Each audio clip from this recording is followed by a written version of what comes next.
भक्तों को सम्मान करना, भक्तों को पूजा करना, ये बहुत बड़ी भक्ति का कार्य है, भगवत प्रसन्नता के उपाय है। भगवान को प्रसन्न करने के लिए कई ऐसे उदाहरण हम देखते हैं। एक भक्त थे, चैतन्य लीला में हम पढ़ते हैं, जो भागवत कार थे, उनका नाम क्या, भागवत पढ़ने वाले, उन्होंने प्रोफेशनल भागवत रिसाइटर थे, पंडित थे भागवत के, लेकिन देवानंद पंडित, उन्होंने शिवास ठाकुर के चरण में अपराध किए। अपराध क्या किए? शिवास ठाकुर आके एक दिन बैठ गए उनके क्लास सुनने के लिए। वो तो भागवत प्रेमी थे, वो कौन बोलता देखते नहीं थे। भागवत के प्रसंग आया तो सुन करके भागवत के वाणी को वो बिल्कुल सम्मोहित हो गए, उनका अंदर विकार होने लगा। तो उनके जो स्टूडेंट बैठे थे बोले डिस्टर्ब कर रहा है हमको, उठा कर लेकर फेंक दिए उनको बाहर में, धक्का दे कर निकाल दिए। ये बात देवानंद पंडित देखे, उनको रोके नहीं, यही उनका अपराध हो गया। अगर कोई भक्तों के प्रति कोई अपव्यवहार होता है, दुर्व्यवहार होता है, आप देख करके अगर कुछ नहीं बोले, ठीक है, तो ये भी अपराध है। देवानंद पंडित कुछ नहीं किए थे, वो बैठे थे व्यास आसन में, उनके स्टूडेंट ने एक भक्तों को, विशेषकर शिवास ठाकुर को, उनको धक्का मार के बाहर निकाल दे गाली गुलज के। देवानंद पंडित उनको रोके नहीं, टोके नहीं, इस कारण से अपराध उनका नहीं हुआ, उनका तो हुआ होगा, उनका भी हुआ विशेष करके देवानंद का। और श्री चैतन्य महाप्रभु जाकर खूब डांटे उनको, बोले तू क्या भागवत जानता है, तेरा पोथी फाड़ दूंगा मैंने, कुछ नहीं जानता, मूर्ख तुम।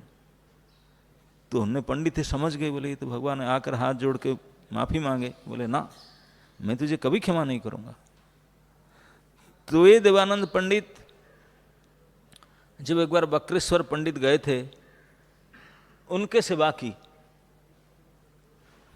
तो भगवान प्रसन्न हो गए। भगवान प्रसन्न हो गए।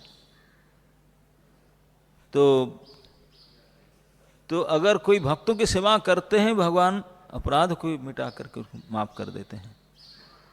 भक्तों की सेवा, भक्तों के सम्मान भगवान के नज़र में बहुत बड़ी बात है, बहुत बड़ी बात है।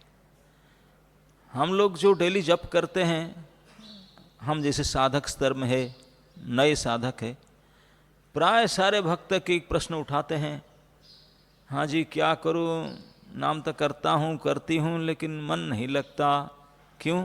अपराध हो जाता है। अपराध के प्रति बहुत डर लगता है। निरपराध होकर जब अपराध होता तो अपराध से कैसे बचूं, प्राय इस प्रश्न का पाया जाता है। सभी प्रकार से अपराध से कैसे बचूं तो हो जाता है। ठाकुर भक्ति विनोद ने हमको एक उपाय बता अपराध से बचने के लिए। सकले सम्मान करिते सकति, देहनाथे यथायथ। सकले सम्मान करिते सकति, देहनाथे यथायथ।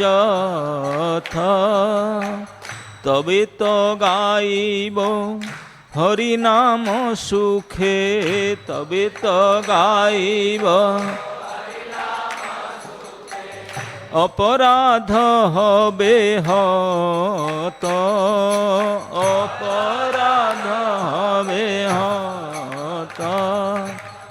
भक्तिविनोद ठाकुर कहते हैं कि आपके अपराध सब हत हो जाएगा, सुखपूर्वक आप हरि नाम कर सकते हैं। क्या करने से? ना, जब आप सभी को जैसे उनको जरूरत थे इतना ही सम्मान कर पाएंगे। यथायथ सम्मान सकले, सभी प्राणियों को जितना उनको सम्मान करना चाहिए इतना अगर करना जान गए, करने लगे, तो अपराध से बच जाएंगे। अपराध से बचने का उपाय केवल सम्मान करना है, लेकिन सम्मान सबको दंडवत प्रणाम करने से भी नहीं होगा। दंडवत तो कोई करते नहीं आजकल, बोलते हैं केवल। लेकिन यथायथ शब्द का है, यथारहत लिखा है। आज दे डिजर्व, जिनको जितना जिस प्रकार सम्मान करना चाहिए इतना इसी प्रकार करना चाहिए। ज़्यादा करेंगे तो गड़बड़, कम करेंगे तो गड़बड़। जिनको जितना चाहिए, ये साइंस है सम्मान करना, क्योंकि इसी के द्वारा अपराध से बचेंगे।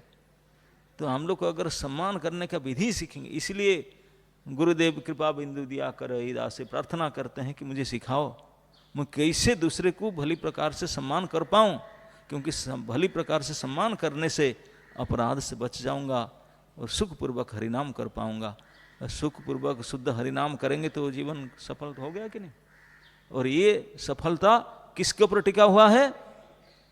सम्मान करने में। और उसमें जो भक्त है फिर उनका कहना क्या है।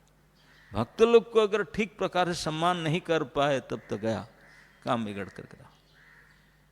हम सम्मान कर देते होंगे, दंडौत, ये खड़े खड़े, ना डंडा जैसा गिरता है ना कुछ करता है, अंग लगता है मार दिए फोन में, किसी भी प्रकार से इस प्रकार से सम्मान करके, क्योंकि उस सम्मान के योग्य वो नहीं थे। अगर इस प्रकार सम्मान योग्य हिसाब से नहीं किया तो अपराध से बच नहीं सकते। तो यही क्या गया।